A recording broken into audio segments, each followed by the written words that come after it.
Hello friends, जय माता दी। कैसे हैं आप सब? शांताकारं भुजगशयनं पद्मनाभं सुरेशं विश्वाधारं गगन सदृशं मेघवर्णं शुभांगं लक्ष्मीकांतं कमलनयनं योगिर्विध्यानगम्यं वंदे विष्णुं भवभयहरं सर्वलोकैकनाथनं। बोलिए श्री हरि विष्णु भगवान की जय। एकादशी मैया की जय। दोस्तों, पौष माह के कृष्ण पक्ष की एकादशी तिथि है सफला एकादशी। हम मनाएंगे और कहते हैं कि जैसे नागों में शेष नाग, पक्षियों में गरुड़, ग्रहों में चंद्रमा, यज्ञों में अश्वमेघ और देवों में श्री हरि श्रेष्ठ हैं, तो व्रतों में एकादशी व्रत श्रेष्ठ कही गई है। इस माह के कृष्ण पक्ष में आने वाली एकादशी तिथि को सफला एकादशी या पौष कृष्ण एकादशी कहते हैं। और सफला का अर्थ समृद्धि होती है, सफलता होती है। तो जो कोई भी इस व्रत का पालन करता है उसे सफलता अवश्य मिलती है, समृद्धि प्राप्त होती है। दोस्तों, इस व्रत को करने से सौभाग्य हो, धन वृद्धि हो, समृद्धि हो, वृद्धि के द्वार खुलते हैं। 100 राजसूय यज्ञों को करने से भी इतना पुण्य फल प्राप्त नहीं होता जितना मात्र सफला एकादशी के व्रत को करने से होता है।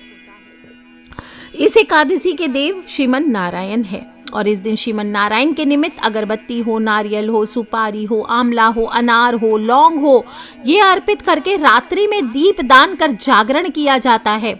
और इस एकादशी के महात्म्य के विषय में कहा गया है कि इस व्रत को करने वाले भक्त समस्त प्रकार के दोषों से मुक्त हो जाते हैं और इस दिन उपवास रखने से जीवन के सभी प्रकार के कष्टों से मुक्ति मिल जाती है।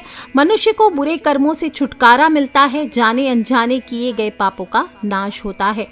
पद्म पुराण में पौष माह के कृष्ण पक्ष की एकादशी के विषय में युधिष्ठिर कहते हैं, श्री कृष्ण भगवान से, हे स्वामिन, पौष माह के कृष्ण पक्ष में जो एकादशी होती है उसका नाम क्या है, उसकी क्या विधि है, किस देवता की पूजा की जाती है, सो बतलाइए। तब भगवान श्री कृष्ण कहते हैं, हे राजेंद्र, बड़ी बड़ी दक्षिणा वाले यज्ञों से भी मुझे इतना संतोष नहीं होता जितना कि इस एकादशी व्रत के अनुष्ठान से होता है। और पौष माह के कृष्ण पक्ष में सफला नाम की एकादशी होती है। उस दिन विधि पूर्वक भगवान श्रीमन नारायण की पूजा करनी चाहिए। जैसे नागों में शेष नाग, पक्षियों में गरुड़, देवताओं में श्री हरि विष्णु श्रेष्ठ हैं, उसी प्रकार संपूर्ण व्रतों में एकादशी तिथि श्रेष्ठ है। हे राजन, सफला एकादशी के दिन नाम मंत्रों का उच्चारण करके नारियल के फल, सुपारी, बिजौरा, जमीरा नींबू, अनार, सुंदर आंवला, लौंग, बेर और विशेषतः आम के फलों और धूप दीप से श्री हरि का पूजन करना चाहिए। इस दिन विशेष रूप से दीपदान करने का विधान है। रात को वैष्णव पुरुष को चाहिए कि वह जागरण करे और हजारों वर्ष की तपस्या करने का फल मिलता है इससे। हे नृप श्रेष्ठ, अब सफला एकादशी की शुभकारिणी कथा सुनो। चंपावती नाम से विख्यात एक पुरी है जो कभी राजा महिष्मत की राजधानी थी। राजर्षि महिष्मत के इनके 5 पुत्र थे। उनमें से जो सबसे बड़ा था वह सदा पाप कर्म में लगा रहता था, पर स्त्रीगामी था, वेश्यासक्त था। उसने पिता के धन को पाप कर्म में ही खर्च किया। वह सदा दुराचार परायण तथा वैष्णवों और देवताओं की निंदा किया करता था। अपने पुत्र को ऐसा पापाचारी देखकर राजा महिष्मत ने राजकुमारों में उसका नाम लुम्भक रख दिया। फिर पिता और भाइयों ने मिलकर उसे राज्य से बाहर निकाल दिया। लुम्भक गहन वन में चला गया और वहीं रहकर उसने प्रायः समूचे नगर का धन लूट लिया।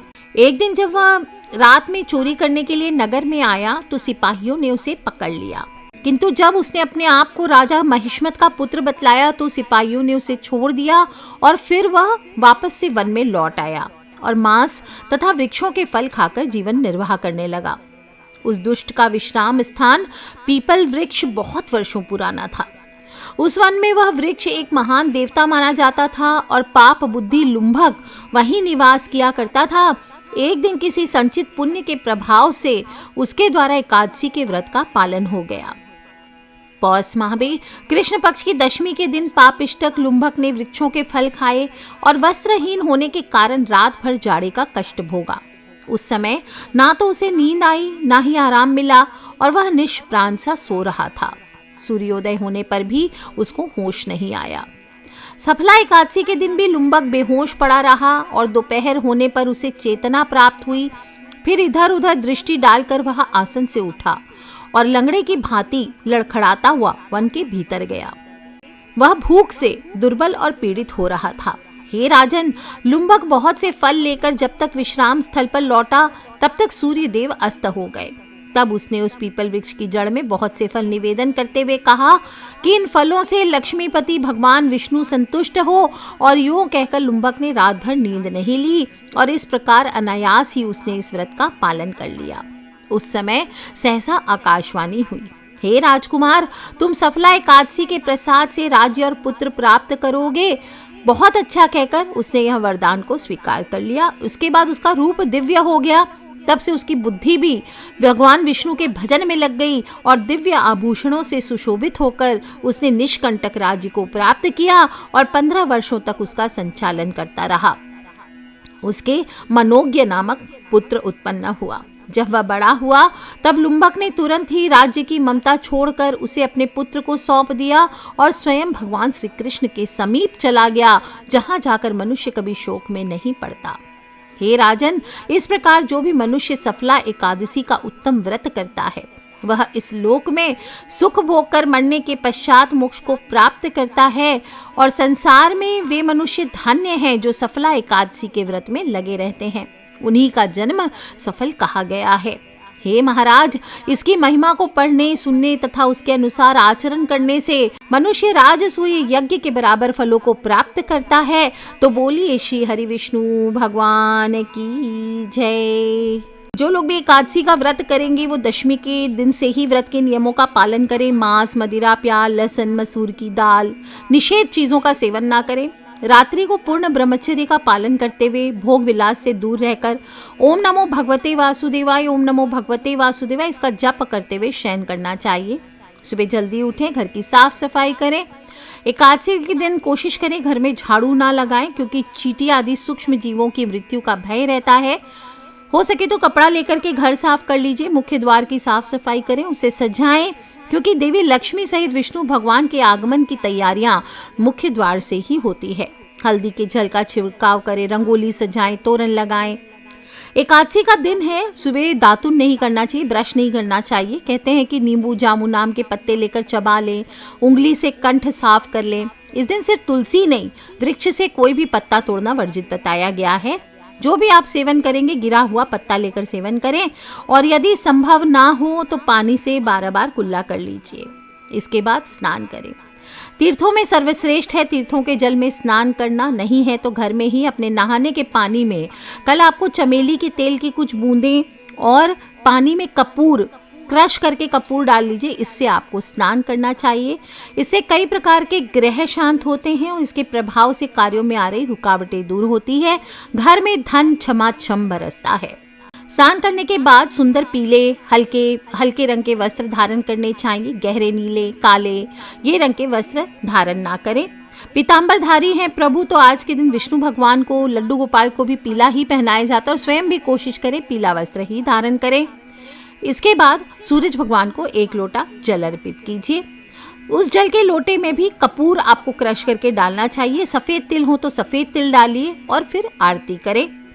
उसी लोटे में जल भर लीजिए, दक्षिण मुखी हो जाइए, थोड़े से सफ़ेद तिल डाल लीजिए और पितृ के निमित्त 1 लोटा जल आपको अर्पित करना चाहिए। ओम सर्वेभ्यो पितृभ्यो नमो नमः, ओम सर्वेभ्यो पितृभ्यो नमो नमः ये बोलते हुए आप जल अर्पित करें। इसके बाद अपने घर के पूजा स्थल पे आए। प्रभु वहां पे साफ सफाई करने के बाद प्रभु के सामने हाथ जोड़ करके प्रण करें कि आज मैं चोर, पाखंडी, दुराचारी मनुष्यों से बात नहीं करूंगा, ना ही किसी का दिल दुखाऊंगा। रात्रि को जागरण कर कीर्तन करूंगा। ओम नमो भगवते वासुदेवाय इस 12 अक्षर मंत्र का जाप करूंगा। राम हो, कृष्ण हो, नारायण हो आदि विष्णु भगवान के सहस्र नाम को कंठ का भूषण बनाऊंगा। फिर स्नान आदि करके मंदिर में जाकर गीता जी का पाठ करें। पुरोहित जी से गीता का पाठ श्रवण कर सकते हैं। भगवान विष्णु का स्मरण करें। बोले, हे त्रिलोकीनाथ मेरी लाज आपके हाथ, मुझे इस प्रण को पूरा करने की शक्ति प्रदान करें। इस दिन यदि भूलवश किसी निंदक से बात हो जाती है तो भगवान सूर्य नारायण के दर्शन कर धूप दीप से श्रीहरि की पूजा कर क्षमा मांग लेना चाहिए। इसके बाद घर के पूजा स्थल पर आएं और श्री नारायण का विधिवत पूजन करें। गाय के घी का दीपक करें, मोगरे की अगरबत्ती हो तो वो जलाएं, केसर चंदन से तिलक करें, जनेऊ चढ़ाएं, तुलसी पत्र चढ़ाएं और आज के दिन लौकी की खीर का भोग लगाया जाता है। आप चाहें तो आपके पास दक्षिणावर्ती शंख है अभिमंत्रित किया हुआ, तो उससे आप विष्णु भगवान, लड्डू गोपाल आदि का अभिषेक भी कर सकते हैं। और स्नान कराने के बाद पीले वस्त्र ही प्रभु को पहनाने चाहिए। भौतिक सुखों की प्राप्ति के लिए आज के दिन श्रीमन नारायण पर केले चढ़ाने चाहिए, पर ध्यान रखिए आपको वो केले खाने नहीं है, गौ माता को खिला देना है। और अगर पास बस चंदन या तुलसी की माला हो, उससे 108 बार या 27 बार आप ओम सत्यनारायणाय सिद्धाय नमः, ओम नारायणाय सत्य पराक्रमाय नमः, इस मंत्र का, या फिर कोई और मंत्र भी बता दे रही हूँ, बहुत सारे मंत्र होते हैं, मैं लिख दे रही हूँ, आप देखें। ओम श्री त्रिपुराय विद्महे तुलसी पत्राय धीमहि तन्नो तुलसी प्रचोदयात्, ओम तुलसी दिव्यै च विद्महे विष्णु प्रयाय च धीमहि तन्नो वृंदा प्रचोदयात्, ओम श्री विष्णवे च विद्महे वासुदेवाय धीमहि तन्नो विष्णु प्रचोदयात्, ओम अंग वासुदेवाय नमः, ओम आंग संकर्षणाय नमः, ओम अंग प्रद्युम्नाय नमः, ओम अह अनिरुद्धाय नमः, ओम नारायणाय नमः, ओम नमो भगवते वासुदेवाय नमः।